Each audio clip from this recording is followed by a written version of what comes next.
Maharaja, I have one doubt. What is that? నువ్వు ఎలాగ ముసలోడు అయిపోయినావు కదా, రేపో మాప చచ్చిపోతావు. నీ తర్వాత ఈ రాజ్యానికి రాజు ఎవడు? తిప్పికొడితే 10 మంది లేరు. ఇదో రాజ్యము, ఈడో రాజు. రాజ్యంకి ఎవడు యుద్ధంకే రాడు. గుంటకి ఇచ్చిస్తే అదే వాడుకుంటది. కేక్ కోసినట్టు పేక్ కోసిలా ఆగరా. ఏవరా నువ్వు దాని చున్నీ ఏమైనా తీసావు? మ్యాచింగ్ చున్నీ అని కొనుక్కుంది ఇచ్చి. నేనేటి దాని చున్నీ అంటే ఇష్టం ఉండేది తీయలే. అవునే, వాళ్ళు సొట్టబెందా చున్నీ వతికి ఎన్ని రోజులు అయిందే? వాషింగ్ మిషన్ లో వేసి స్విచ్ ఆన్ చేయడానికి ఏటే ఒళ్ళు బద్దకం. అక్కడికి వస్తుంది వాసన. అర్జేలో సెప్టిక్ ట్యాంక్ లీక్ అయింది అంటున్నారు, కానీ కాదు. ఈ గుంట చున్నీ కొంపే బట్టలైనా ఉతకదు. గుంట కర్ర కట్టేసి అక్కడ ఆడతాను, ఉతికిసి తెస్తుంది నా గుర్రం.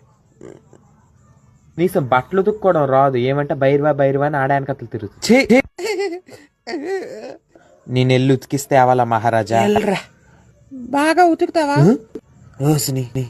కంఫర్ట్ ఉతికిస్తే కంపౌండ్ లో కూడా పెడతాడు. ఎవరు